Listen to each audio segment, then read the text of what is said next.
Alright guys, and welcome back to another game of Dota. Quite a few going on right now.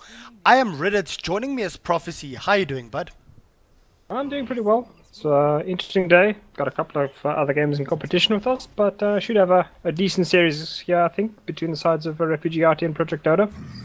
I mean, Refugees, surprising quite a few people. I think it was them that took one game off Blow Your Mind, if I'm not mistaken, in the group stages. Yeah, I think they went 1-1 in the group stages, but I mean, then the problem is they go 1-1 with Project Dota, so you can knock out, or you can take a game with the top dogs, but then you drop a game to guys lower ranked than you on the eventual score sheet. Not really the best way of stamping your authority on proceedings. Definitely, but it shows a lot of promise, and it shows they can. Now, quite a few, just to give everyone a quick explanation, I mean, this is the Romanian Dota 2 Pro League. Now, of course, a lot of the teams are, that are taking part here are in other international teams as well. But since this is a Romanian-only tournament, you will see the likes of Immortal, Faith, of Hoodoo, etc., standing in for Refugees. Well, as you can see, it's standing because their main teams are other teams. But we do see quite a few known players or known players in the top 4 teams, which we will be casting today. Project Dota, of course, used to be a tier 1 team for quite a long time, but they did fall off quite a bit, and it was with quite a few of these players in. It's going to be a clash between these two, I have to say. I'm looking forward to it. It's the first game that both myself and you are casting of these two teams, so I really can't wait. Yeah, neither can I. I mean, looking at the draft quickly, it's fairly decent here. I'd say maybe only the Bounty Hunter is a little bit odd. Not really in the top 20 heroes that have been picked this patch, so perhaps just Romanian, the Romanian teams do like him a little bit more. The rest is fairly obvious. Shadow Fiend banned out. Doom obviously has been hitting 100% ban rate in the last couple of weeks. Yeah. Quap as well. So I'd say sticking fairly to the script here. And IO Dazzle, I don't know, interesting combination to come out in your first round. Yeah, I'm pretty surprised with that. Obviously leave Refugiatii to grab some strong heroes if they want to. Or ban out some strong heroes that pick well with the IO. No, I mean, definitely. Normally when you do see an IO first pick, it is followed up with that tiny second pick or a counter tiny pick on the opposing team. Now, Dazzle has also made a big resurgence into Dota.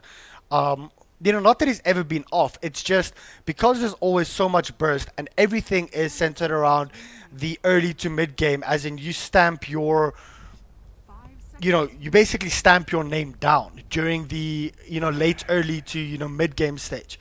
Yeah. Normally whoever actually has the upper hand there can go through with it. And I mean, that's why Dazzle is so powerful. He has his, of course, weave. Anything that is plus armor or negative armor basically received an indirect buff with the nerf of Medallion and of course Solar Crest, and we've seen the weave just showing so much promise and so much potential and just being right there in your face. And of course the biggest thing of Dazzle is the Shallow Grave. Now, I think they probably picked up the Dazzle because, you can combo Wisp with something else. Wisp is not a bad hero to combo with lots of other things. But the Dazzle did take priority. And maybe Refugees would have just banned out the Dazzle straight away. But we did see the Night Stalker Winter Wyvern pick up here by Refugees. And I mean, Winter Wyvern is one of the best counters for any Wisp type of engagement. Yeah, However, it's fantastic against the Wisp, particularly because, Wisp TP's in, drop the ulti. Thanks very much. You're either killing your Wisp or the guy coming in with the Wisp is rendered useless for a couple of seconds. So yeah, very, very strong hero there. I see that they're going with the Lich as well, trying to, just double up on the Winter Wyvern's curse. This is probably going to mean that Nightstalker going to that offlane role. We have seen him occasionally flirt with the support role, but as the offlaner, he is very, very tanky, difficult to actually remove from the lane, and can gank early, which is generally what you want from your offlaners at the moment. Able to create pressure and all the rest. Other than that, I mean, it's fairly obvious. We see a Slaughter come out. This is another hero that's seen a slight resurgence. He does provide a little bit of utility. Doesn't fall very well though, so it does look almost as though Refugiatii and Project Dota are about to, throw down in the early stages here, because at the moment nothing really going ultra late. Although obviously we do have the potential mid laners and probably a carry. I mean, we have seen Slaughter on that off lane as well for other teams. Project Dota could run him there. It would just depend, you know. Carries haven't been super important in this current meta. I mean, if you just look at the heroes that have been picked, generally carries are not highly contested. You'll get your anti-mages, you'll get your PLs, obviously. They'll pop up, but, you know, it's not like the Gyrocopter was in 6.84 where you had to get him because he was that potent. Now, I think it was the 4CL versus Kaipi game last night where the Wisp was also picked up first, and they actually also banned, I think that was done by Kaipi, and it was also followed up with that Slardar because Bone7's Legion Commander was actually banned out. So they ran an offlane Slardar, which Bone7 ran. Of course, Bone7 is in Blow Your Mind, which we'll be casting later on. So maybe hoping that Refugee will actually, I mean, if you pick up a Wisp, you basically force the opposing team to either pick up the Tiny or ban the Tiny and the Chaos Knight. But it does leave the likes of Slaughter in, and with that minus armor of the Slaughter on top of the Dazzle, you can come in with the Slaughter, the Slither and Crush, of course, on top of your amplified damage, on top of the Weave. It can potentially do a lot of damage. You're going to be sitting with -7, -8, -20 armor eventually, you know, when Dazzle also gets leveled up. However, Lich is there to provide a little bit more with that ice armor. It's going to be interesting to see what Refugee actually decide to pick here as their core. Are they going to be running, do you think, Night Stalker in the mid lane, which we haven't seen so much? A lot of the times you just throw the Night Stalker in the off lane and you just tell him, listen, get levels. What are your thoughts on that? No, he's definitely going to the off lane here. There's very little chance, I think, of Night Stalker going to that mid lane unless he's gotten a decent matchup, but I mean that's highly unlikely. He's not going to survive in the mid lane against most of the options that either team has there. Yeah, I mean Legion Commander potentially a mid laner, but I think more likely to be the hard lane carry. She has shown herself to be capable of it, but does also have a little bit of a problem in that she's very single target oriented in, you know, straight up man fights, and generally if you can control her, she doesn't really provide as much as many people hope, with that dual damage being a bit of a double-edged sword if she doesn't get off to a fantastic start early. Overwhelming odds spam though is pretty hard, especially when you do go up against a full 5-man, you know, lineup, a lineup that want to constantly take fights. However, one thing that I want to note here is you pick up a Legion Commander up against a Dazzle that has that shallow grave, that has that healing. It's going to be, well, it's all going to come down to the positioning of the Dazzle. If the Dazzle's positioning is great, Legion Commander is going to have a very tough time. But if the Dazzle's positioning is not great, I mean, a Wisp is extremely soft, even though the Wisp is a strength hero. Dazzle is extremely soft, and if you can actually jump on the Dazzle, and you can get that quick instant burst with a Night Stalker nuke, Winter Wyvern nuke, Lich nuke, you can rack up quite a bit of damage with that duel. I mean, 10, 14, and 18 bonus damage. You know, just getting 5 or 6 duels around the 20 to 30 minute mark can basically win the game for your team. Yeah, very much so. I mean, I think Dazzle's got more than enough lockdown against him as it is. You got the Night Stalker with the silence, obviously. Wyvern will probably be the one dropping ulti on top of Io whenever he arrives. So Legion Commander, her target will probably be one of those two. It's the easiest ways to get the duel on her. The rest of the team, I mean, like I said, they've got a fairly good set of lockdowns here to Refugiati. Project Dota, I don't know, they seem a little bit reliant on a good safe lane, or at the very least a good mid lane here, because Windranger is probably going to be the mid laner. We haven't seen what Refugiati plans to do there. They don't have the option on the co-op anymore, but Windranger should be doing a decent job. Obviously can set up kills for herself. It's really just going to depend on how that Slardar goes. Like I said, could potentially be a safe laner, but I think it's a little bit of a dicey proposition. Safe lane if they need to get that Blink Dagger early, otherwise off lane he's going to just basically be utility. We'll get a slower Blink Dagger, and that will obviously shut down Project Dota's ability to get engaged early. Yeah, so I wouldn't be surprised. Right now, I think Refugiati maybe have a pretty decent lineup here, in my opinion. Yeah, I wouldn't be surprised if they throw the Wisp, Dazzle, Slaughter off lane with Windranger mid, and then have that number 3 role actually playing in the safe lane. I mean, the Slaughter can put out quite a bit of damage. I mean, you can always leave him when you start to rotate around as soon as he gets a few levels up. Remember, of course, with the sprint of, Slaughter, you can actually, you actually do get phase with that. So that means you can pass through units. Yeah. Now, that is exactly what Kaipi, I think it was Kaipi did in their game versus 4CNL. And I think it was also with a Dazzle Wisp Slaughter combo. And then after that, they rotated the Dazzle and the Wisp around, helping out the other lanes. Of course, with the Wisp always having a TP and the Dazzle to actually help out the Slaughter. Now, there's not that much lockdown for the side of, Refugee to actually be able to handle a Slaughter if he gets his level 3 up. Yeah, I mean, he's going to be pretty tanky, so it is going to be pretty difficult to deal with him. But, I mean, this final pick out from Refugiati, the Tinker, Project Dota doesn't really have the best way of dealing with him. And, I mean, they're going to pick up the Huskar now, so that is an option, but they don't really have spectacular amounts of catch ability for the Tinker. And I think if Claudio here can get off to a good start, I mean, they could really just snowball their way through Project Dota pretty quickly. I mean, look, obviously it depends on how he builds. He could go for the shotgun build. That's not going to be super effective against Huskar, but they do have ways of dealing with him, and particularly the Legion Commander deals heavy amounts of physical. So I think Project Dota, they have to get off to a much better start here in those first 10-15 minutes. If they don't, I'm pretty certain Refugiati is going to either just be able to, outmaneuver them, or by that stage the fights will just be completely in Refugiati's favor. I mean, they obviously have a hell of a lot more lockdown. They've got a lot more team fight control, and they counter most of the heroes that Project Dota has actually picked up here. So I think Project Dota might have drafted themselves into a little bit of a hole in terms of making certain that they win early. I actually like Project Dota's basic lineup here because, sure, there is quite a lot of physical damage coming through from your Legion Commander, but your Huskar is there, and especially up against the Tinker, you survive a lot of the burst that Tinker can put out due to your magic resistance. You survive a lot of the burst from the Winter Wyvern and, of course, from the Lich. Now, the Huskar, of course, okay. Unfortunately, the names have not updated just yet.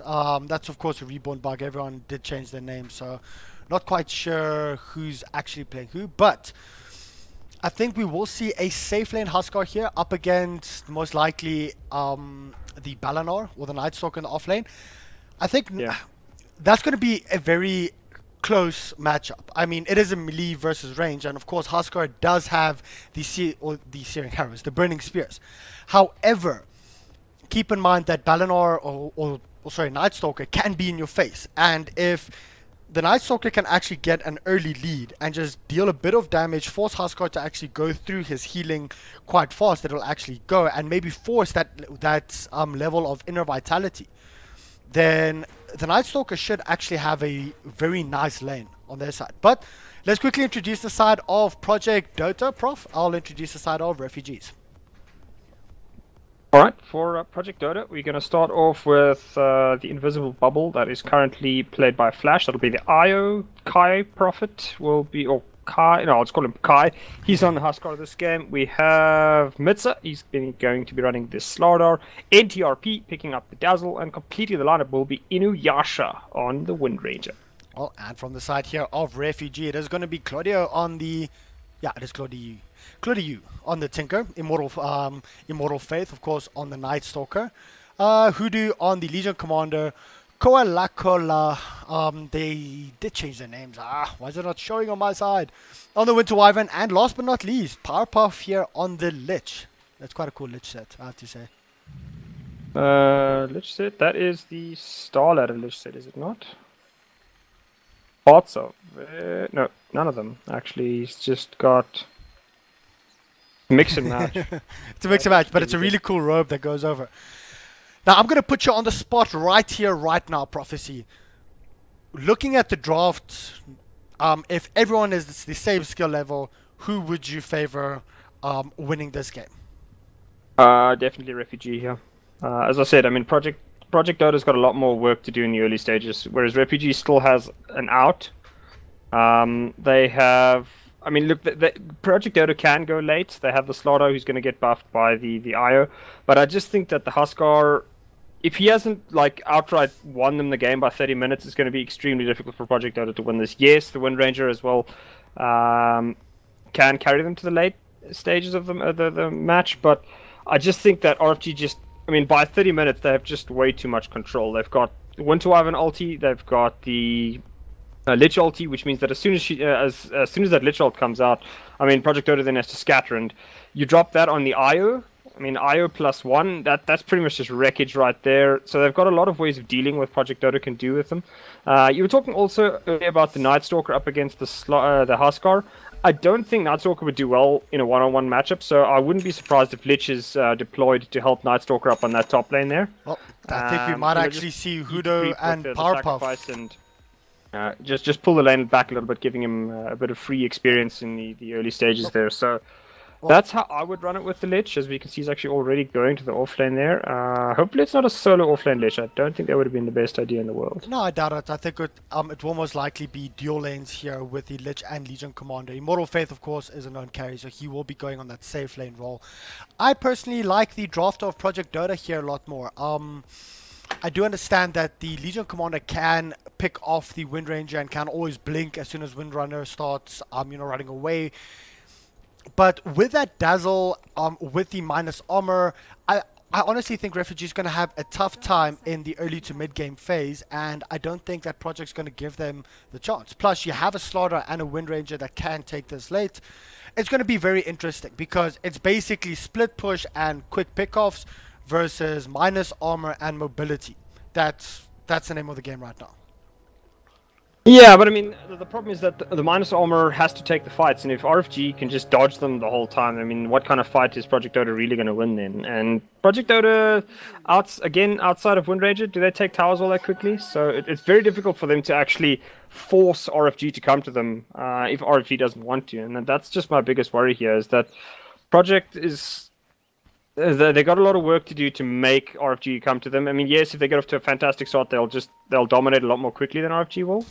But for the moment, I think it's just easier for RFG and their lineup to come out ahead. Cool. Well, a quick D-ward here up on the top lane by Lich. I mean, making sure that there's no deep vision here for the side of Project. And it is going to be a dual lane because we do see, of course, Dazzle rotating up here to go up against this Huskar. But I mean, just look at that amount of damage that, Powerpuff's taking just from two Burning Spears. Yeah, I mean, he does have the heal, which is a big plus for him there as he heals it, turns it off, and they're going to try and jump into Kai here, but Kai doing quite a bit of damage. Powerpuff not really able to contribute a whole lot with his right clicks as Hoodoo is eventually backed off. But I mean, this is the one reason I think why they might have sent Hoodoo up here, is that he's got a much better chance of actually surviving any aggression from Kai. He can just really heal himself up once the press the attack's a little bit higher, and the tankers will obviously help him out. Yeah, definitely. Trying to D-ward here on the bottom lane. The Observer ward was placed down. I mean, that was quite deep. Putting a sentry up right. Oh, wait, I hear the Winter Wyvern actually going in. Look, just for a little bit of harassment here, like I said, the Slaughter and the Wisp in this off lane is going to be difficult for Immortal Faith, of course, to actually get any kills. Because with the Wisp there, I mean, the Wisp has gone for a straight bottle as well. This Slaughter is going to be, well, healed up the whole time. He's going to have mana to sprint. He's going to have mana to crush. It's going to be quite difficult. Yeah, I mean, the other thing is RFG does have quite a few melee heroes in their lineup in terms of the cores. I mean, it looks as though they're trying to get as much as they can onto Immortal Faith. So, I mean, if Immortal Faith and Legion Commander stack too closely, in comes Slaughter with a quick blink and crush, and that'll pretty much be the end of RFG. So, they do have to be a bit careful. They are, potential for a crush or a... Well, we do see an engagement right now. Hold on that thought. Arctic Burn being used and a good Slytherin crush onto Winter Wyvern. And he just needed that one more hit. I mean, he had a double damage, but very well played there by the Slaughter. Actually moving in, crushing the Winter Wyvern, knowing... I mean, it is sometimes difficult to see a double damage hero on a Winter Wyvern. Yeah. I mean, it is a little bit askew. Looking carefully enough, you should be able to see it. And he did actually waste a little bit of time not getting the Spectre Blast might have cost him there as another crush comes out, just slowing Immortal Faith down. Yep. Well, let's have a look here. Top lane though. A 9-5, 9-3 for the side of Project. So I mean they're doing quite well, especially the Slaughter are sitting on 10-5 versus 3-1 for Immortal Faith here on the safe lane Night Stalker. So this off lane is going very well for the side of Project. Mid lane, it is of course a Windrunner versus a Tinker. Windrunner should have this lane quite handily, and she does. I mean, sitting 10-3 versus 10-2.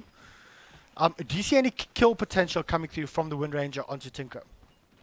Yeah, I mean, if she lands a good shackle, and maybe they can have a rotation in from perhaps the IO, I think that might be the best. But other than that, it's going to be difficult for Inuyasha to get an out-and-out kill here. But I mean, look, Claudio is a lot more likely to die here. He's not really going to be able to finish off Inuyasha. Does have the bottle now. He's also gone for the stats laser build, so I wouldn't actually be surprised if he does try to go for a shotgun type of build here. Yeah. You know, just picking up the stats to try and make certain that he's always got enough mana for the laser, as well as now having the bottle. So he's really going to just try and harass Inuyasha here rather than try and, you know, go into that default farm, pick up TP boots, split push on the other side of the map, and then just, you know, cause all sorts of nightmares with the March of the Machines. Because, again, the only way they actually have of catching this Tinker once he's up at that level is Slardar and Wind Ranger. And, I mean, both of them fairly dependent on, you know, iffy skills if you're not quick enough. Yeah. And, of course, the one big thing is with the laser bolt, you do blind your opponent. So, you know, Wind Ranger is going to have a tougher time of farming. But having a look here at the top lane, a few pulls are coming through. Huskar sitting on 10-2 as well. I mean, the top 5 farmers in this game doing quite well. They're sitting right neck and neck. It's just Immortal Faith that's, you know, struggling a little bit here in this lane. But as soon as he gets boots, and of course as soon as the nighttime hits, we might just see a little bit more aggression coming through from the side of Refugees. Yeah, I mean, the thing is, you also are dealing with basically an empowered Slaughter, so it's really going to be a rough one to try and, you know, fight as the Night Stalkers, because Winter Wyvern doesn't really contribute as much. They're trying to slow things down here. Flash and Mitsa going to make a movement onto Koala here as he is able to make his escape, and it's an Invis rune picked up by Flash, so not really all that spectacularly useful. And Immortal Flash going to try and take a fight. He's actually going on to Faith. Faith is going to take quite a bit of damage. The first blow is actually going to go the way of Wind Range in the middle, and Flash on very, very low HP. Does Koala go down? He does, in fact, and that'll be the end of the IO as well, as Immortal Faith gets that. But Mitsa on the hunt, 2 for 1 across the map, and Project Dota get off to the fantastic start that they do need to start off with. I actually wanted to see how the kill happened on the middle lane. We're busy focusing on bot the whole time. Most likely, can't really see, but I think that might have just been a shackle. Yeah, probably. It was right here. There's 2 trees missing. Shackle into power shot into hitting. I mean, Wind Ranger does do quite a bit of damage early on, especially with that null talisman. Of course, Huskar actually getting a kill now on the top lane as well. I think we should focus a little bit more.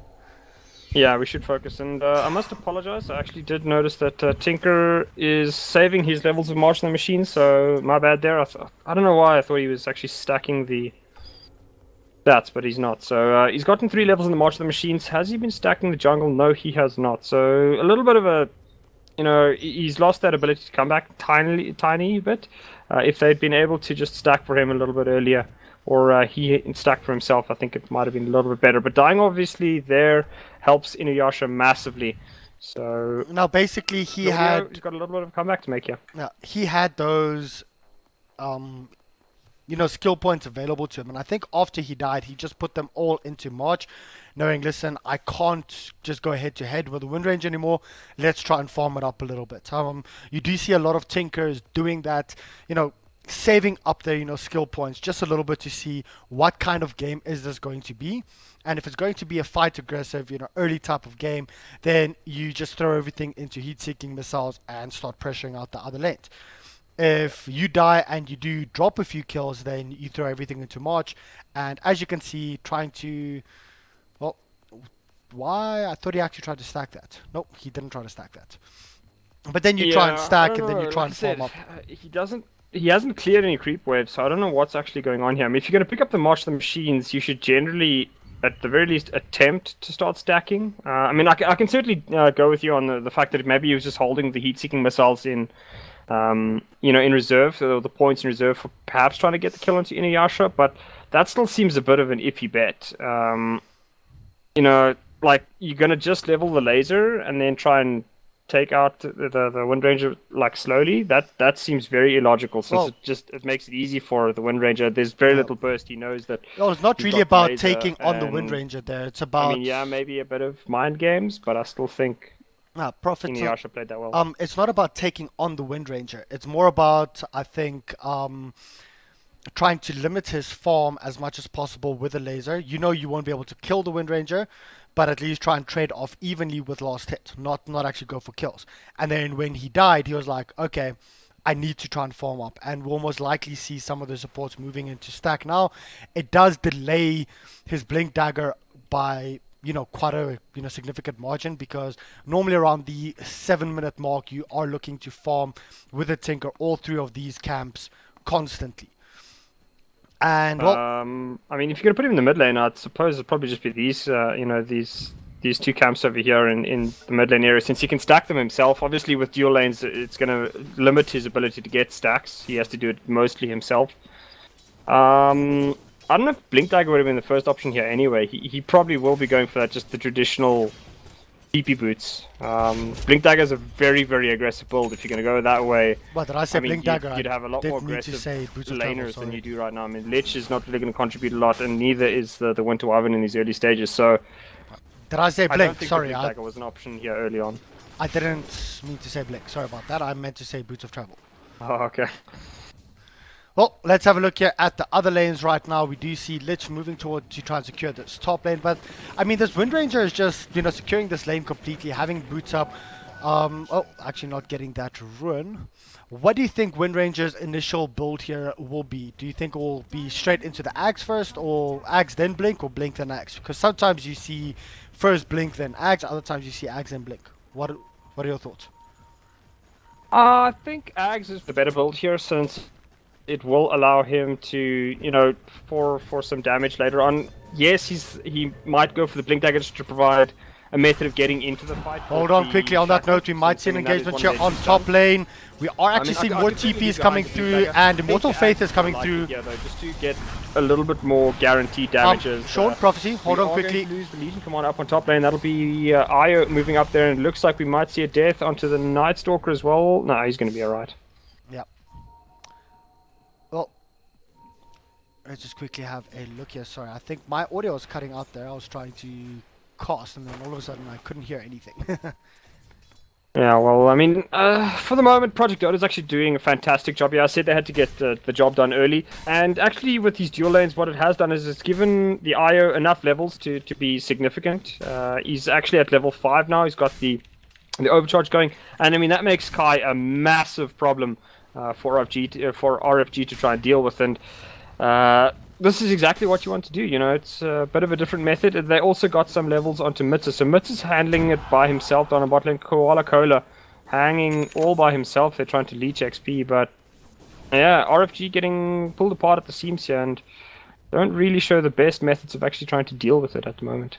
Yeah, no, definitely. Well, we are going to see some stacks happening right now with the Lich and, of course, Tinker going to stack up a little bit. I mean, it is nighttime. We haven't really spoken about the nighttime here for, Night Stalker, and making that rotation through to the top lane looked like it was going to be a good initiation, but unfortunately, the support TP is coming through, and Project Dota just leading this, game in the first 8 minutes, 4-1.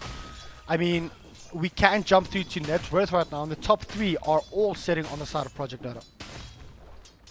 Yeah, and that's a bit of a scary situation for RFG, since I did mention that Project Dota needs to get off that good start, and at the moment all of their cores seem to be having, well, not necessarily the time of their lives, but certainly in that region, as Slardar pops the sprint and gets the Arctic Burn out of Koala Cola. We do see some more rotations coming through here on the bottom lane. So Legion Commander, is that him moving towards the bottom lane and maybe sending Night Stalker now towards top? Because Legion Commander is sitting quite low on the net worth chart. I mean, sitting just above the Wisp. Yeah, I mean, the Wisp doesn't really need a whole lot of net worth right now. He really just needs those levels, and he is actually very, very close to level 6. So Moving him down to the bot lane there as Hoodoo starts trying to have a fight with Mitza. That's not going so well for him. Mitza looking to continue this great start that he has, and he's already got the ulti up and making life very, very difficult for these two heroes down bot lane. Yeah, no, definitely. I mean, have a look at that. -7 armor on the Legion Commander, and of course on the Winter Wyvern -10. We do see quite a few stacks coming up here now for the side of Refugee, and Tinker's going to start farming them, and we might actually see with these stacks, if he moves a little bit further into the jungle, he'll be very close to his boots of travel then. Yeah, he should be maybe 300, 400 short of that once he's got all of these stacks going. Yeah, that's when he starts getting pretty annoying once he has those boots up. Yeah, well, Slardar as well, sitting close to that Blink Dagger as well. Just quickly having a look here, it's 10 minutes into the game.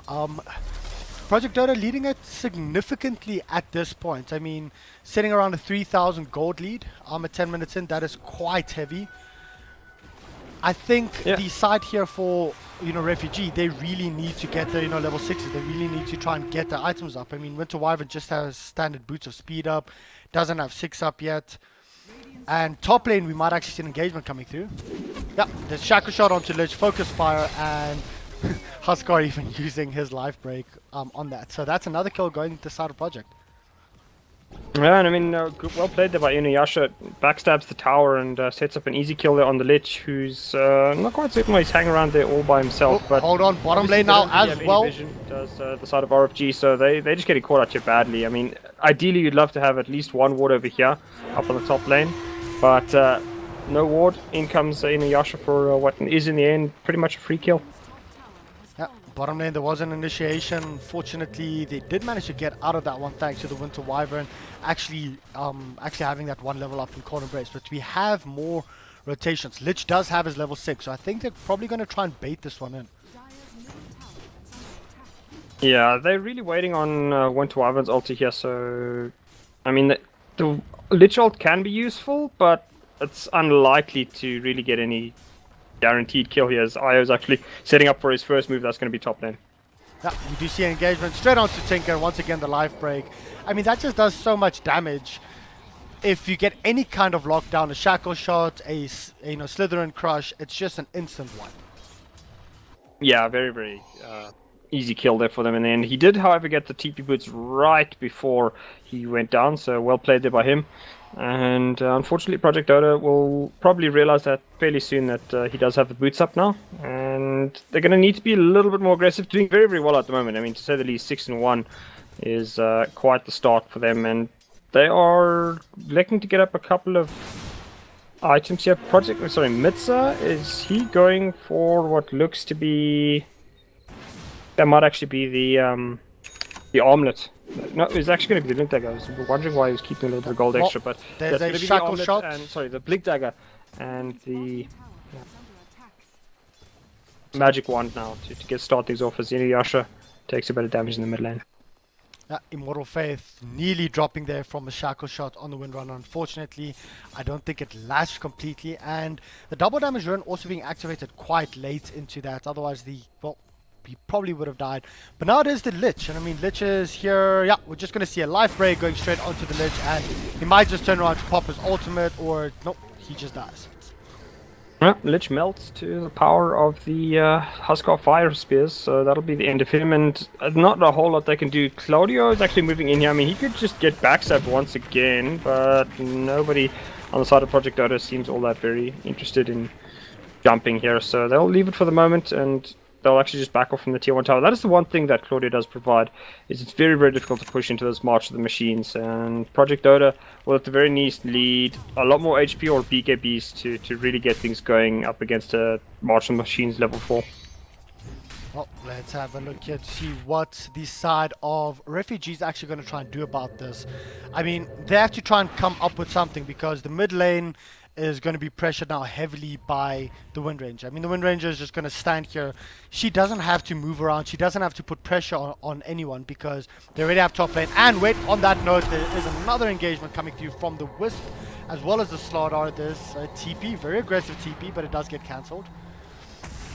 Yeah, that would have been a foolish TP at the very least. I mean, that would probably just result in another death. Back down to the bot lane does Mitza and Friend go. They were looking for maybe an additional kill onto the Tinker, but they're not going to get that this time. And they'll just continue farming out here. But as you said, I mean, this opens up a lot of time and space for Inuyasha to start working on that mid lane.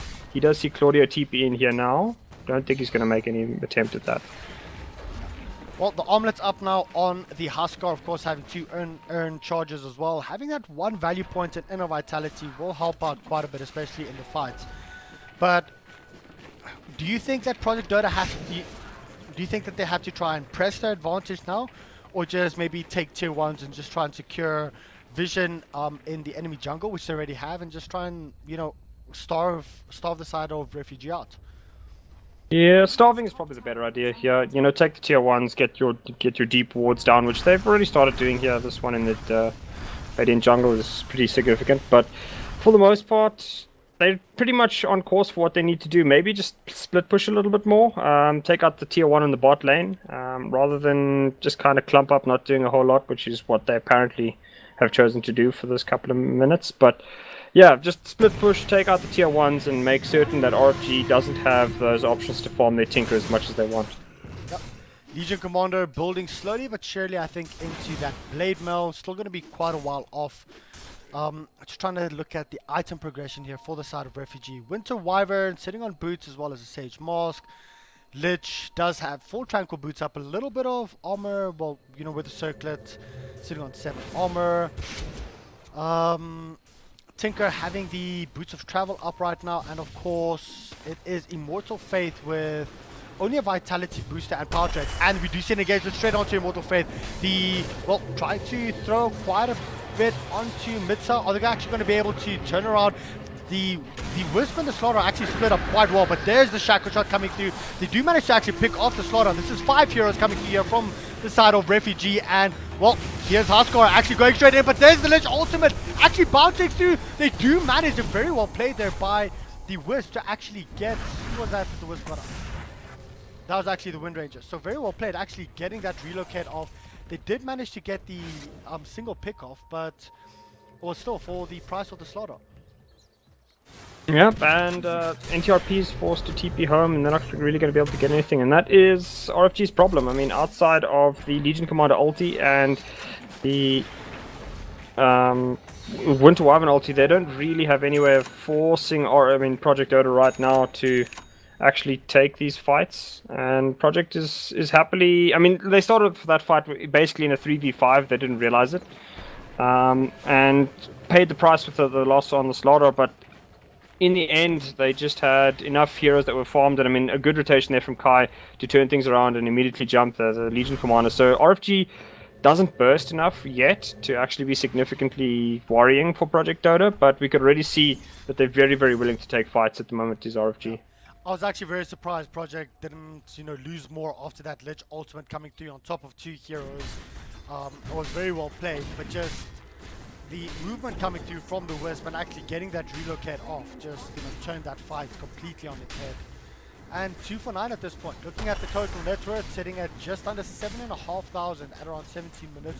It's not insurmountable, but it is quite a significant lead. And this is the lead that, you know, Project wanted. Yeah, this is the lead that they needed as well, because Huskar, as I said, once he's cracked that 30-minute mark, he really does start to fall off, but he's gotten off to a fantastic start here. Medallion of Courage, armlet as well. So, I mean, they're stacking the armor values, and they're stacking the armor reduction as well, and that's making it very, very difficult for RFG to effectively take fights at the moment. They're not tanky enough to deal with any of this, and they don't have enough burst without the Tinker there to, you know, just lay down a couple of the lasers and the heat seekers, and he hasn't actually maxed the lasers anyway. So RFG really does lack burst right now. Well, you know, going with that Medallion of Courage will be turned into a solo burst, and then Huskar's going to be pretty difficult to actually kill, because your right-click heroes or your physical damage heroes, they're going to be missing the whole time. Your magic damage heroes are going to be missing the whole time. So this Huskar is going to be a force of nature. We do see an engagement straight here onto the Lich. The Lich, of course, does have a Chain Frost if he wants to use it, but I think Lich might actually just go there. He throws his Chain Frost. It does actually get the Wisp kill, and now they're going to turn around. They want to go onto the Slaughter, and he actually does drop. Now there's another kill coming through Winter Wyvern. That's 3 for 0. Well, that was a 2 for sure. Sorry, but the buyback is there now as well from the Wisp coming through. Wisp does try to, he actually does come in, does manage to keep the Huskar alive for a little bit longer. Are they going to be able to get the kill on Tinker? He does bottle up, and now it's the Huskar. He actually goes in with the flame break, but unfortunately, the Blade Mail keeps the Legion Commander alive a little bit longer. So that was a 3-for-0 trade-off. Buyback from Wisp, relocating in and actually saving the Slaughter's, not the Slaughter, the Huskar's life there. I tried to follow everything that happened there. It was just a little bit too much and spread all over the place. Yeah, I mean, I think Project Dota only really took that fight because they had the Aegis. I mean, without that Aegis, that fight goes terribly for them. They'd lost Mitza for basically nothing. I think he died before any of RFG's heroes went down. Then they lost the IO as well as the Dazzle. I think, no, not the Dazzle, sorry. They lost the Aegis as well on Kai. So, I mean, they really just brute forced that, and we could still see exactly how close it came there for RFG. If they played it slightly better, they might have come out of that. But a quick buyback there on Flash, TPs to try and help out Kai, and they were eventually able to turn the fight around. But very, very well played by Project Dota, knowing that they could take that fight with the Aegis, but still a bit of a gamble in the end that came out to. Yeah. And the thing is, I mean, a lot of teams, if they actually do get an Aegis pre-20 minutes in, they don't press the advantage. They use the Aegis to try and secure map control and, you know, just to try and farm up a little bit safer. But on that note, you know, actually seeing the engagement straight onto Dazzle, and this might actually be that's the second duel victory going the way of Legion Commander. Yeah, and plus 20 damage, I mean, it's insignificant now. She might get another kill here in the end as Io is about to TP back. Yeah, he's going to come back all alone and should not belong for the world. And what we actually managed to get another pick off there onto the Valinor, and they're trying to, this is quite spread out right now, but there's the Shackle shot straight onto Legion Commander. Legion Commander taking the, you know, full force of the focus fire, and he actually does fall from a power shot. This Tinker's trying to do what he can up against his Huskar, but he just does not do that much damage with that Solar Crest on as well as the Berserker's Blood. And this might just be a Winter Wyvern dropping as well. Yeah, unfortunately, Ring Around the Rosies not work for the Winter Wyvern, and Project Dota picks up, what is that, a full 5-man wipe it looked like? I couldn't see if the Lich is back in time. I think he did actually go down. Yeah, he was the first one down if I remember correctly. That was quite a while ago. Project Dota getting off to, well, I mean, not getting off. They've pretty much secured their lead here, but they need to continue this. They don't have a lot of time left before things start going a little bit more in RFG's favor, and they're doing very, very well at the moment. I mean, they've taken out all the towers bar the one at the bottom lane here on the outside. NTRP is going to get caught out behind and could just end up feeding a lot of free damage to Hoodoo. Don't understand this. Well, he does actually use his Shallow Grave quite early as well, and well, there's an extra, 14 damage, so that's now 34 on the Legion Commander. Yep, and Legion Commander actually going for the Shadow Blade as well, just try and find another method of getting into those fights. They don't really have any way of starting this fight, so I would have thought that the Legion Commander might get the Blink Dagger, but it doesn't appear to be the case. So she's going to go with that. I don't know, Blade Mail was a decent idea in the beginning, but the problem is Project Dota doesn't really care a whole lot about your return damage, and Immortal Faith is about to die in the jungle. Shackle shot actually does latch here straight onto the Valinor, the Night Stalker. The Night Stalker actually does get healed up right now, and that does keep him alive a little bit longer, but the Wisp has actually come in, and the curse is used straight onto the Wisp. Wisp might die. No, he actually heals himself up. The Slither crashes straight there onto the Lich, and that's going to be the end of him. So that's a 2-for-0 trade-off. I mean, once again, it looked like Refugee could have taken that fight. I think they're just a little bit too far behind. Yeah, they just didn't have any of their abilities available. A good ulti there in the end from the Winter Wyvern, almost getting the kill onto the IO, but unfortunately in the end, not enough heroes in the area to take that fight, and Project Dota once again picks up easy 3 kills. Well, moving straight here onto the bottom tier 2 tower. So last standing tier 2 tower left. I mean, it's 23 minutes in, but I mean, if you have a look at the net worth, that's 12,000 net worth. That they're ahead at 22 minutes. This is a substantial lead. Yeah, it is very, very significant. And the problem is that they've gotten ahead on the heroes that you really never want to feed. I mean, even in pubs, you know, everybody realizes, like, if the Huskar gets up to a good start, it's a train wreck. And Huskar 9, 0, and 6 at 23 minutes, that's pretty much the thing made of nightmares. So Kai at the moment is just rocking this party quite significantly, and probably will be grabbing the PKB in the next few minutes as well. And I mean, that just makes him all but unkillable for RFG. They don't really have anywhere near enough physical damage to take him out. The Legion Commander got off to a terrible start, and the rest of the team is not really doing much else. Tinker is split pushing as best he can on occasion, but it's been too easy for him to find. Top lane though, Wisp is actually being engaged upon there by the Legion Commander. That's an extra 14 damage going his way. And that was just, you know, running straight in, just drilling. Yeah, easy kill there for Hoodoo in the end. Well, I think from Project side, they're probably going to wait until the next rush before they try and break high ground, try and secure a little bit more map control. Maybe get a pick off just before rush and then move straight in. I think if the Refugee don't contest it, I think they probably lose the game at the rush pick if they just get rush up the field. Yeah, I mean, can Refugee really take that fight in rush pit?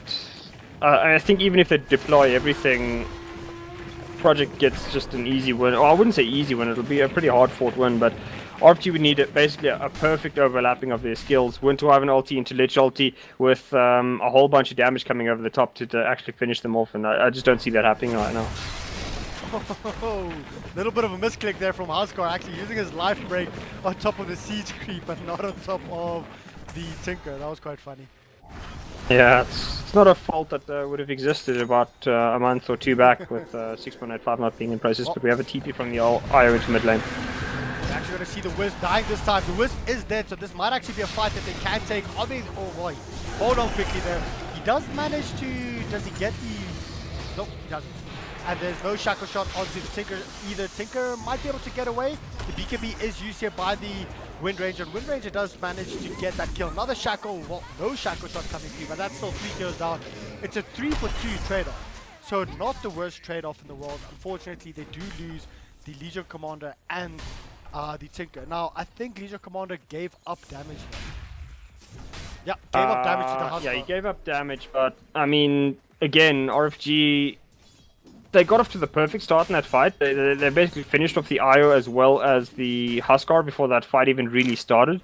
But Project Dota is just at the moment a little bit too far ahead for RFG to actually take any significant kind of fights there. I mean, had they been able to just control the rest of Project Dota coming in, it might have been slightly better. But unfortunately, their Legion Commander died soon after they got the kill there on the Huskar, and that was just pretty much the end. She doesn't really provide a whole lot else at the moment, and Tinker got hunted down by the Wind Ranger.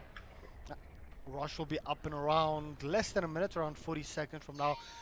And to be honest, I think it's basically this Wind Ranger. She's just running behind the entire line. She's you know, taking on the left. She's taking on the, you know, Tinker in the back end, and you can't really do anything, you know, about it, because otherwise you leave the Slaughter completely open, you leave the Huskar completely open. So who do you focus if you're on the side of Refugee?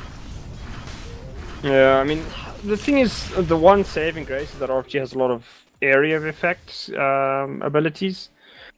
The major issue is that, like Slaughter, I suppose you could jump him with the Legion Commander, but the rest of your team needs to then be, you know, zoning off the rest of Project, and that's their real issue, is that the whole of RFG needs to be available to take out Kai, and that just allows Project Dota to use that Slaughter to just jump the rest of the team.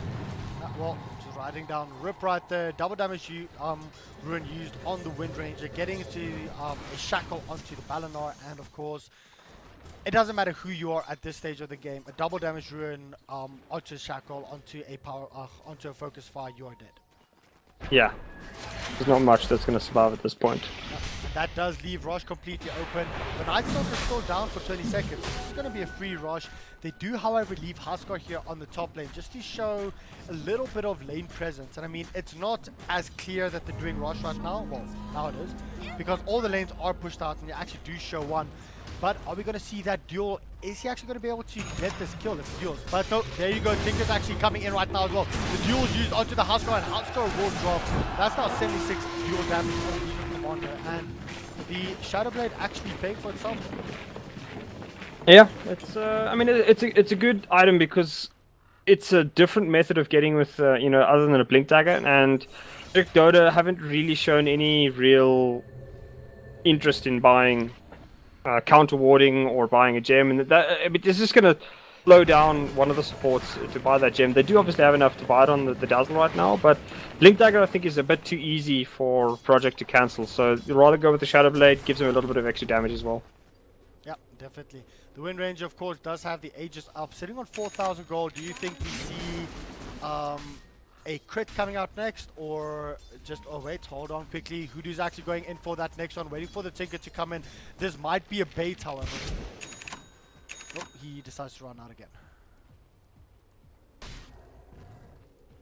What item do you think we'll see next coming through here from the Wind Ranger? Yeah, I mean, both teams just not really 100% certain what to do here. Project seems to be planning a smoke gank somewhere, or not. Inuyasha moving backwards and forwards, can't really decide what's going on. I have no idea what Project's actually doing here. Inuyasha really does seem not, 100% about what he wants to do. I think he's trying to find that Legion Commander, because the Legion Commander was busy running around here with a Shadow Blade the whole time, and that's why he's just covering all the angles for the Legion Commander and of course for the Tinker. And I think they'll probably group up here on the top lane and try and push through. Well, they had to choose one of the lanes. Yeah, I think top lane probably their best bet. They do also have the Aegis, so they need to use it fairly soon. Yeah. I mean, they showed good usage of it the last time, but they don't have it on the Huskar, and I think it might have been slightly better to put it on the Huskar this time. That's not the case. So, Inuyasha, he's going to be hanging around you. He's going to be doing a lot of damage to whoever they decide to jump first. Though. Yeah, no, definitely. And it seems like mid is the choice for them. The RT being back right now, and it's going to be a Tinker just constantly spamming most of the machines. And we actually see Wind Ranger going straight in onto the tier 3 tower. They do manage to get the tier 3 tower, but the Lich ultimate was used, unfortunately not doing anything. Very good position. I mean, that's a bit of a waste, and that's a lot of their control of the high ground gone. So RT going to have to do what they can, as it looks as though Project is just really going to stand in the march and, power through it. Quite interesting to see that the Huskar is there in front, but unfortunately not the Wind Ranger. But there you actually see another duel coming through. Is he going to be able to actually get that duel? No, he doesn't. His survivability from the Huskar is just making it work. Wind Ranger, though, trying to go in, trying to get that extra pick off. It's still only a 0 for 1. Well, no wait, it's still a 0 for 0. I thought the Huskar had dropped. No, he got TP'd out there by the IO. Well, that's the first person to go down is the Wisp, and it might actually be the Night Stalker following up. Now it's Huskar trying to jump in, but Huskar does drop. Unfortunately, the Aegis is pot, but this is still, it's a 2 for 2 trade-off. They still haven't got any racks, and it's only the melee rack, so if they don't manage to get this one down, it will regenerate completely. You can see Inuyasha realizes that it needs to be done as they lose another hero on the back lines, and it does appear as though RFG is now very, very keen on taking this fight straight to the rest of Project Dota, and that'll be Inuyasha's death. He's actually going to get the shackle off there onto Hoodoo, and will he survive? Does not appear to be the... actually, what am I saying? The usage of that Cold Embrace keeps him alive. Yeah, I'm quite surprised that the Wind Ranger didn't just try and go for that full level power shot. Might have been able to get the kill, but the problem with engaging and jumping in here and here, trying to get those kills, if there's buybacks, or even if there isn't, if you don't manage to get that pick off, you've managed to get a tier 3 tower, but I don't think Refugee really cares about that tier 3 tower. Sure, it helps, and you only focus the melee barrack, so it's busy healing up. By the time they actually push again, it will be a full level of barracks still up here in the middle lane. So not actually getting what they came for, and I feel that they probably could have, especially by saving the Huskar, they could have re-engaged. They could have probably just got the melee barracks at least, but from the Wind Ranger, just focus firing it and then just backing off. Yeah, I think that's why I said it was a bit of a mistake, I think, to not give the Huskar the Aegis. Putting it on the Wind Ranger meant that, yes, you can stick her in the front lines, but you never really want her to be the one tanking damage anyway. You should ideally have them focusing fully on the Huskar, then you keep him live with the Dazzle Grave or the IO Overcharge sort of thing, and you're not giving him that sort of protection means that when he does jump in, it's too easy for RFG to focus him down and in the end just blow him away. So Project Dota making a slight mistake, and I mean, they're starting to run out of time here. They got off to a fantastic start, which they needed to, but you can start seeing the faults in their hero picks now, and that it's becoming easier for RFG to just take these fights on even ground every time. Well, you see an engagement straight onto the Night Stalker. Night Stalker does, of course, use his blade now, trying to go in. But here is Huskar coming in with a big life break. He does not have his BKB. He actually bought it. It's busy flying through to him. Now the ultimate's coming through from the Lich as well, actually passing between the Wisp and the Huskar. This is a very good fight coming through for the side of RFG, but Windranger jumps in, actually went for that blink into a crit, and unfortunately not being able to get that kill on the Night Stalker. This is unfortunately a 3-4-0 pick-off, or 3-4-0 trade-off at this point, and Windranger might just be the fourth one. Yep, definitely the fourth one. NTRP actually just jumps into what is, in the end, a rather foolish death, since whole of RFG will be hunting him down. Do they get him though? Claudio, oh, what a play there. NTRP effectively using the fog to keep himself safe. Yep, I think well, he's actually busy farming right now. This is very problematic for him. Well, they just uses his Glimmer Cape again and just runs away. The jukes are real, boys.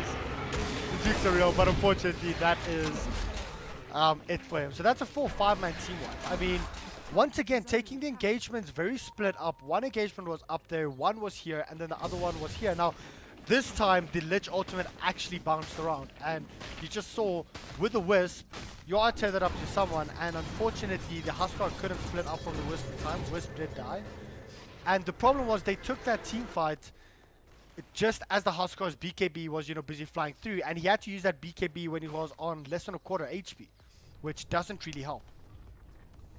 Yeah, I mean, the other problem is that even if he does have the BKB, Legion Commander's locked off his passive with a Silver Edge, so I mean the Huskar just pretty much gets blown away before he's really able to get anything done. I mean, he has to have the BKB there if he doesn't have his passive up, and when he has neither, I mean, then all he's really providing is a lot of fire and not much else, since his armor values spectacular in that fight with the amount of armor reduction he did get, and he was stunned for the first couple of seconds there as well. So yeah, Huskar's having major issues in these fights now, and RFG are capitalizing on the fact that he can't really get a whole lot done, as Windranger gets picked off almost solo by Claudio. We do see an engagement coming through there. The Silver Edge being used by the Legion Commander, going straight in. Of course, the TP coming in from the Tinker did manage to secure them that kill. Unfortunately, Legion Commander did die because the Wisp, and of course I think the Wisp brought in the Huskar right there, but no, the Wisp brought in or the Slaughter. Regardless, they did manage to get that counter kill. And I mean, have a quick look at the net worth. It's literally evened out from 14,000. Yeah, and I mean the XP is actually in their favor now. So Immortal Faith gets popped in the mid lane, and probably not long for the Will does pop the Blade Melt, keep himself alive a little bit longer, but it should be the end of his life. In comes Power Puff with the heal from the mech, but it's not enough. Well, Tinker's coming in, does manage to actually get a pick off, and a very good ultimate from the Lich once again between the Slaughter and the Huskar. These Lich ultimates to start off with, they were extremely not bad, but the positioning from Project were just, was just insane, because they always kept themselves split up. Now though, every single time there's a Cold Embrace or a Curse, the Lich ultimate flies through and just does so much. Even though, well, are we going to see another death? Nope. And I think I was hopeful from Claudio there. Very helpful. And basically from the side of Refugee, this is their timing window now. From the 35 minutes mark onwards, they can start controlling the game. The Legion Commanders actually got enough dual victories now to start doing a lot of damage. That's the one thing. You don't need a lot of items on a Legion Commander. All you need is a few duels. And extra 94 damage is quite a lot. Having full Silver's Ace, of course, helps out. Sitting with 24,000 gold, not 24,000, 2,400 gold as well in the bank. This Legion Commander is going to start becoming a big problem, because she can really take on 1v1 anyway. Yeah, well, I mean, she's already a big problem, since she can really lock down the Huskar. She can actually kill him off by herself at the moment. And she's got a hell of a lot of room to grow. I mean, you've only got the Silver Edge, which is probably just the first part of her. She doesn't have a Blink Dagger. She doesn't really have any additional damage. She could also get something like the AC, which increases the armor reduction up against Huskar, who doesn't have great values on that anyway. So there's a lot of problems for Project now, unless they can really force their hand now with this the third Aegis and the cheese. But this, I think, is probably Project's not maybe their last throw of the dice, but certainly it feels like it's getting to that point now because they're getting handily defeated at the moment in these fights by RFG. Well, Slaughter's BKB is on his way to him, and this could be quite big. I mean, having that BKB up, it's a 10-second BKB, 8-second BKB up on the Huskar. Wind Ranger, 7-second BKB. They need to make use of this. When they push onto high ground, they actually need to have the Wind Ranger in front. They need to try and ensure that they actually get the racks this time. And, well, Wind Ranger has to be careful because he is all alone right now. I do like, though, what Refugees doing here on the top lane, trying to force this chase down. Yeah, I mean, again, they're making Project come to them, which is, well, I mean, BKB comes now from Mitsa.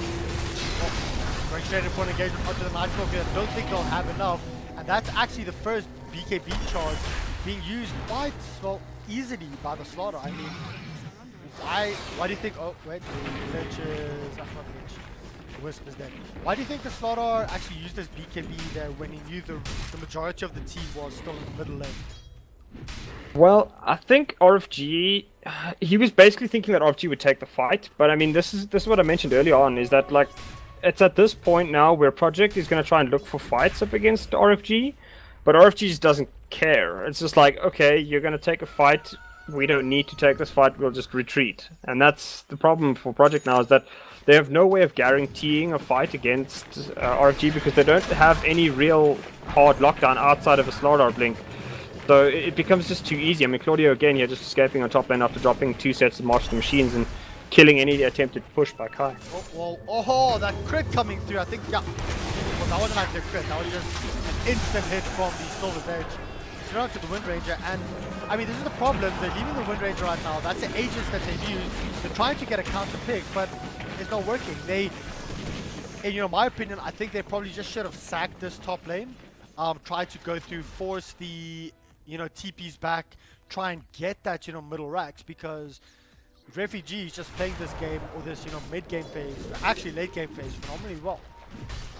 But I mean, the problem is, how do you force RFG to take that fight? You push in mid, but as soon as you push in mid and try go for the racks, all that's going to happen is that you have to put Huskar in the front lines. Huskar's immediately going to get jumped by Legion Commander. Then the rest of your team is dealing with just insane amounts of March of the Machine spam.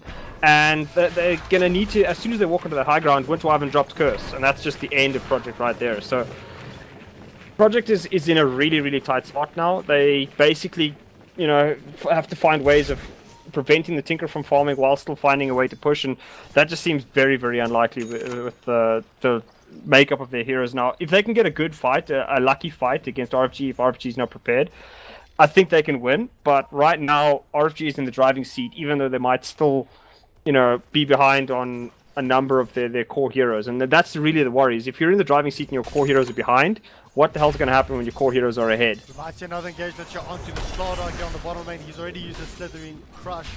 And yeah, there's the Silver Edge going straight. Are they actually going to be able to do anything? No, he does scout out that the Huskar is there, so he backs off straight away.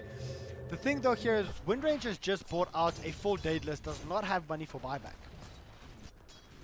Yeah, it does have the cheese though, so I mean maybe that's why she's willing to take that chance.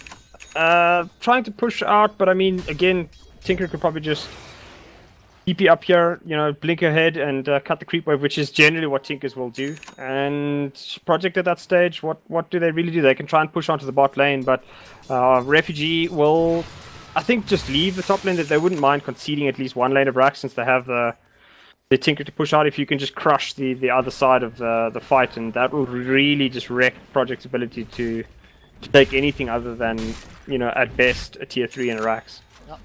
Nightstalker, of course, did a couple minutes ago get his Aghanim Scepter up, and I mean, for the first time for the first time this game, the network is actually in favor of RFG.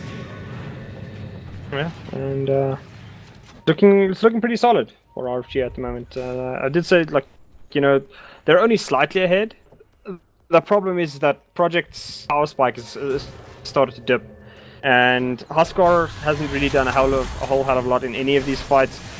But I think the biggest worry for Project is that Windrage is getting caught out just way too often. She's been caught out a number of times by herself, doesn't have a Dazzle in the area, doesn't have the IO in the area to save her, and that's what's really been killing them, is that they've never been able to use the Aegis outside of that first fight, and that was the fight. Tinker actually gets a shackle on top of him, and Tinker rolls off. Like Claudio getting caught out finally, and that'll be Windranger. Right as I speak of him, he pitches up. Yeah, no, I mean, you know, Windranger only dying twice though, but he did get caught out with the Aegis, as you mentioned. Very good engagement there by the Windranger onto top, actually using that blink, waiting for the Tinker to come in. Unfortunately though, Tinker does have a Bloodstone, so Tinker's going to be back up again in 5 seconds. They're at least going to try and force out a glyph in my back. There's a glyph, and there's absolutely no creep wave right now. The cheese is there, but Hardcore is actually going straight in, trying to do as much damage as possible, keep them away. And this time though, they do manage to get the Lee racks, and I think they'll just back off. But here's the counter engagement. They want to go straight onto the Hardcore. Hardcore does get invised up right now, and he gets away with his life. Are they actually going to be able to get more though with his Dazzle? Dazzle does get silenced up, does not manage to get that shallow grave on, and that's going to be a 2-hero that will drop. Yeah, I mean, it's 2 supports though, so 2 supports for the melee racks in the mid lane is, I think, definitely worth it, but they are going to trade some extra damage onto Legion Commander, and she's sort of started to hit seriously hard now, also on the quest for the MKB, so very, very soon, none of Project's evasion is going to help them, and RFG now going to use this as an excuse to just push out the mid lane. Project also not really in any position to defend this.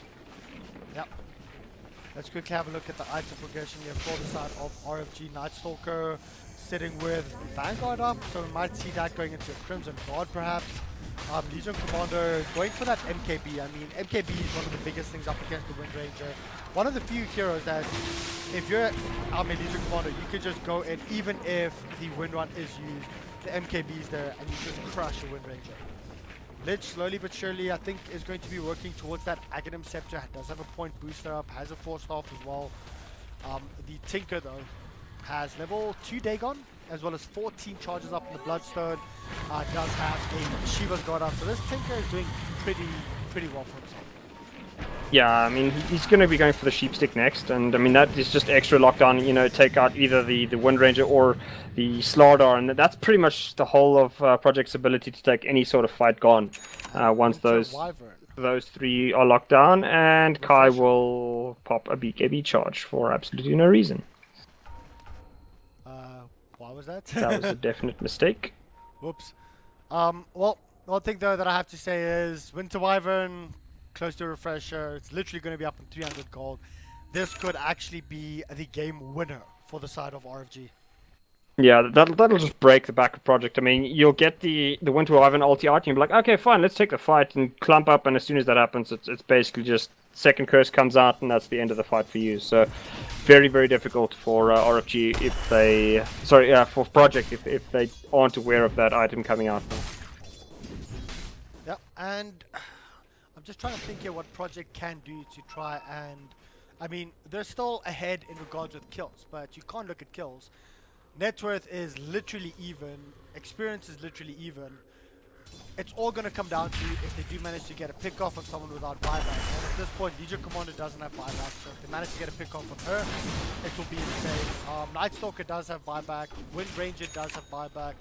Huskar has buyback, and of course, the Slaughter also has buyback. So a lot of buybacks up. There's only 3 heroes that don't have buyback. I think this game might still go the distance. I mean, the buybacks are important, I'd say.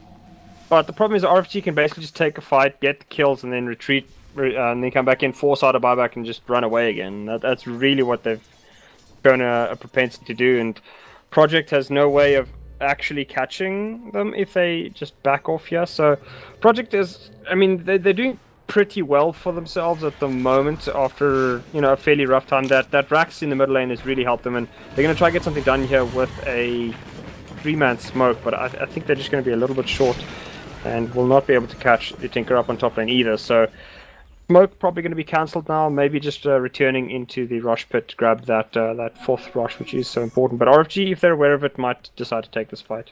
Well, RFG do have an observer ward right there.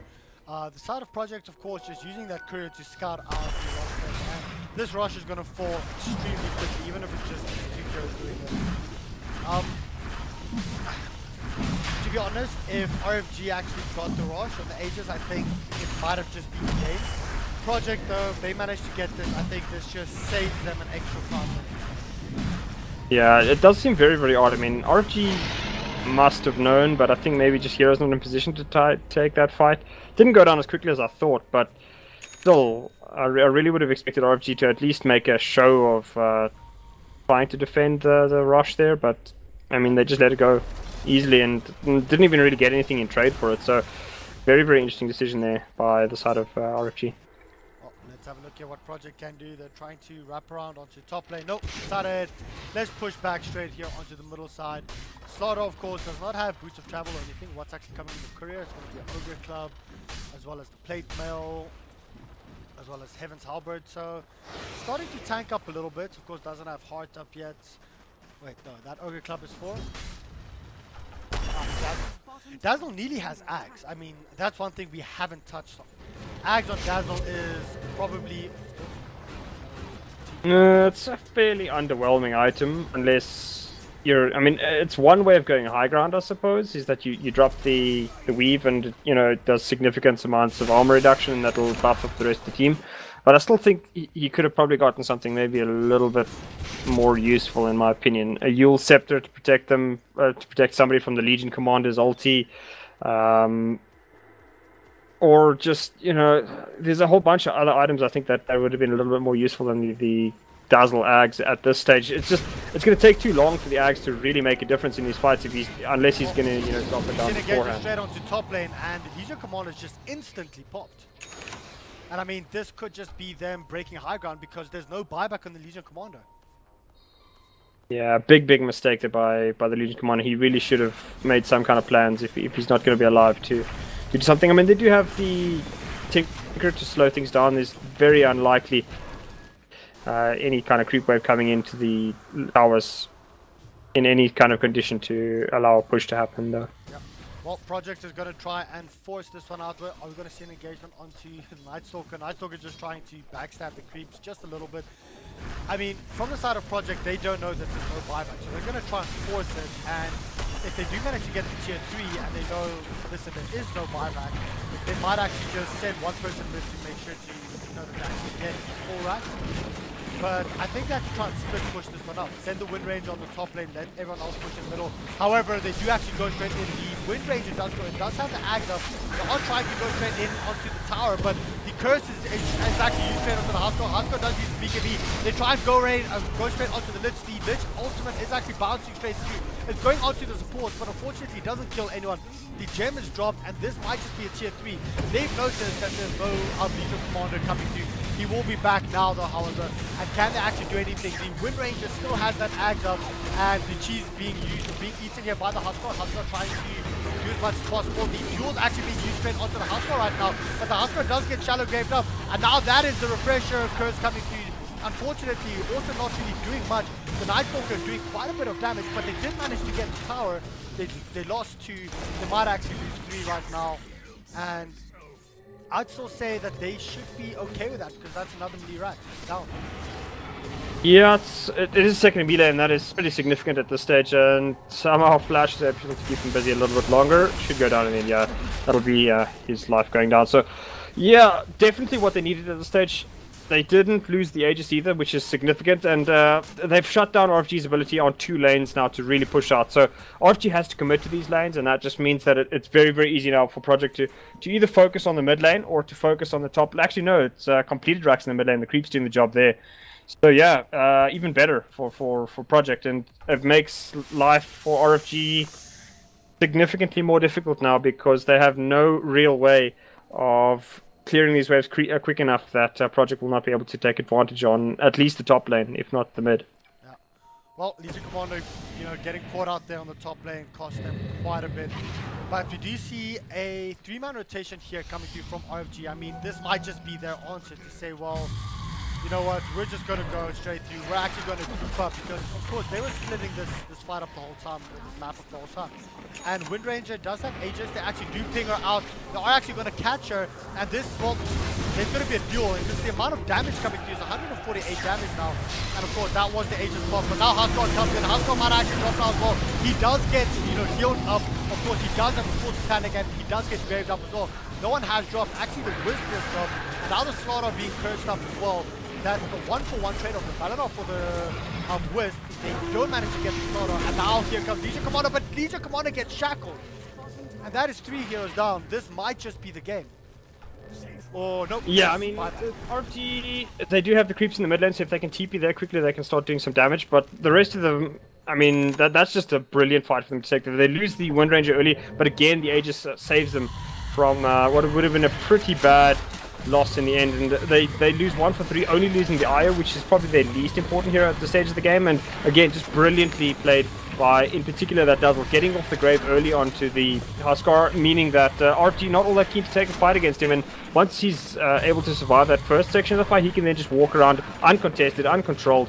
And RFG really at a loss about what to do because the BKB was keeping him alive, the Satanic was keeping him alive. And RFG had no way to deal with him once their Legion Commander couldn't lock him down. Yeah, definitely.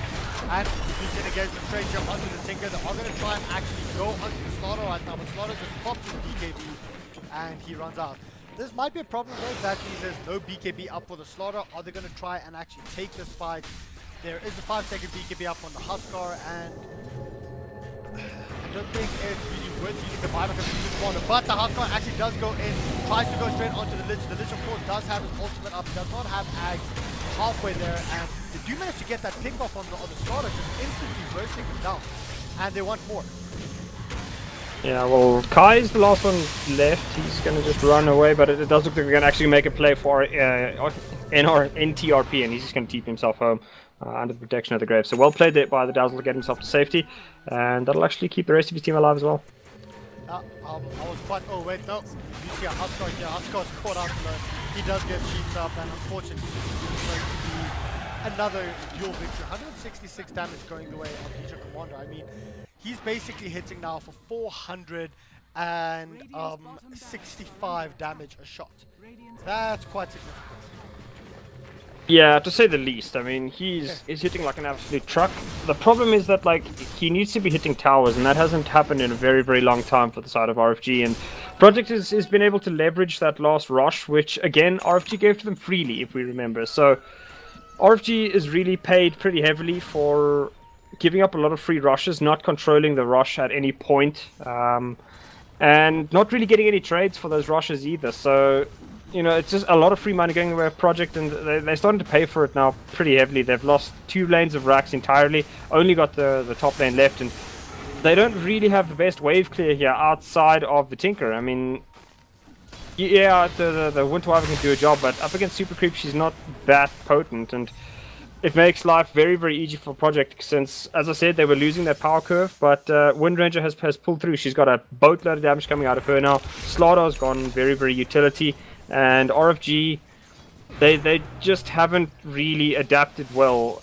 We saw them adapt well to the first stage of Project, but, you know, once Project modified how they were playing, RFG has just been caught out too many times, you know, trying to do the same thing over and over, and Project has just basically gotten their teamfight positioning a hell of a lot better since those early stages where they were getting picked off with the brilliant Winter's Curses, and it's biting them badly now for RFG. They can't take any fight without losing at least 2 or 3.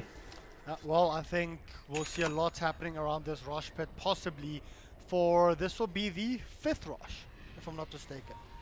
Yeah, but I mean, it's unfortunate for Project that it's such a long cooldown on the rush this time. They'll probably just leverage it into a little bit more gold farm, but I mean, they pretty much 6-slotted on at least Inuyasha. He can maybe get 1 or 2 other items. You know, trade out the phase boots for TPs perhaps, and maybe swap out the blink dagger for a little bit more damage. But other than that, Project has, I think, hit their damage ceiling on at very least Inuyasha. The rest can still grow, but he's going to be the one doing most of it anyway. So If he gets picked off, I think it's going to be pretty bad. We might see an engagement coming through right now onto the Wind Ranger. He does manage to actually blink out of that one alive. Now they decide to turn around, go into the Winter Wyvern. Winter Wyvern is still alive, does manage to actually kill himself up. They do manage to pick off the Wisp, but he's graved up right now. And that's still a Wisp that's up. No one has actually dropped. Winter Wyvern was the first one, and he actually didn't manage to actually use his refresher.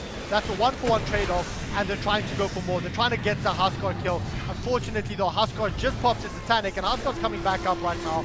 There's a buyback coming through here from the Tinker. Tinker's going to be coming in as well. The Shallow Grave being used on the Huskar. The fire's going everywhere. They're trying to focus down on the Wisp, but the Wisp is still alive at this point. The slow onto the Night Stalker. And that's the Wind Ranger down right now. Tinker's buyback actually helping out quite a bit right there. And that's 4 heroes down for the price of a couple, and of course a buyback on the Tinker. Well, this might actually be the 5th hero dropping, and there's a buyback and a very aggressive TP coming from the Huskar. This might actually just be throws if the Huskar actually drops right now. And the Huskar has dropped. That is Voodoo or Hoodoo taking another kill on the Legion Commander. That's a dieback going the way of the Huskar. There's another three buyback coming in. If they can disengage from this might be big, but unfortunately the Tinker's just dropped now as well. There's a shackle shot coming onto the Legion Commander. Can they actually manage to get that kill? No, but the damage from the Legion Commander, I mean, he just got healed up so much. And if Wind Ranger drops, this might actually just be game. They do manage to get the Wind Ranger out. There's a gem on the floor. Are they going to be able to pick it up? Well, Wisp actually blocking in the Wind Ranger right now. That might be Wind Ranger. And another blink straight onto the Night Stalker. Night Stalker, you're dead. So a very back and forth so it's a bit unfortunate there, as we do have 2 gems on the deck, but Immortal Faith just getting caught out there in the creeps, and unfortunately just lost his life, and we're going to see a Hoodoo go down as well. That's probably the back's broken for RFG. I don't really know if they can defend any sort of push that Project comes through now. Unfortunately, they don't really have any creeps nearby the base. They have those in the mid lane where Koala Cola is doing what he can to slow things down, but they will lose the Aegis once again for RFG, and Project will not be long in exploiting that to go high ground. Well, that was very close. The only person, I mean, that was 4 buybacks used from the side of Project as well, so you have to keep that in mind. If they actually lose another fight like that, RFG will win this game because the Legion Commander still has buyback. The Tinker used his buyback. Just trying to have a look here. Yes, he did use his buyback. Yeah, in the previous fight around the Rush, but Night Stalker didn't have money for buyback, so a lot of possible buybacks if they can form an up here for the side of RFG versus no buybacks for the side of Project. It's 4 wins. Yeah, but the problem is, I mean, sorry, Legion Commander can buy back, but if she buys back, then she loses a BKB, and if she doesn't have a BKB in the next fight, that's pretty much easy kills on her. So he has to make a very, very difficult decision here because Project is about to start going ham on that Ancient. Well, let's have a look here. The BKB is actually coming up. Slaughter being cursed up to start off with.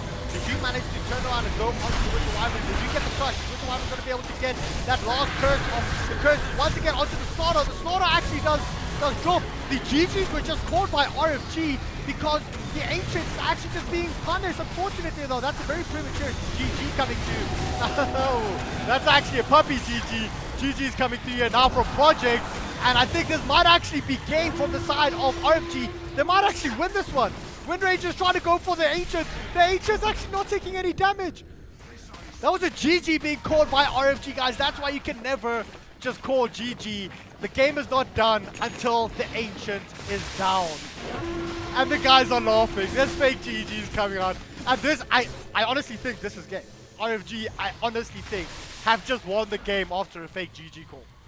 Yeah, well, there's no buyback and on any of Project's heroes, and unfortunately RFG, well, they've got their big hitter up. Hoodoo is available, and I mean that was just a brilliant set of plays there by RFG. Somehow they were able to keep them alive long enough for Legion Commander to get her beak. No, she didn't. Did she buy back? I think she actually bought back there, and then so she did realize that it had to be done, and they were somehow able to prevent the Wind Ranger from destroying the base. I mean, I think it got down to about 300 HP, but just not enough damage in the end. They needed to, I think, maybe fully commit onto that Ancient instead of just trying to take the fights here, and they're going to go straight for the tier 4s and try and race the throne. Project might have a couple of heroes coming up in time, but I don't know how long they will have to just try and defend here, since the Wind Ranger is no longer available to them. Yeah, the BKB just been dropped off now. on the Ninja Commando as well. So Ninja Commando can literally just walk in and ultimate ping throw through. This is literally game RFG coming back after a fake GG call and winning game number 1 between RFG and Project. Guys, this is the first matchup of the Dota 2 or the Romanian Dota Pro League. It's insane. I mean, this was literally comeback after throw after comeback after throw after ups and downs.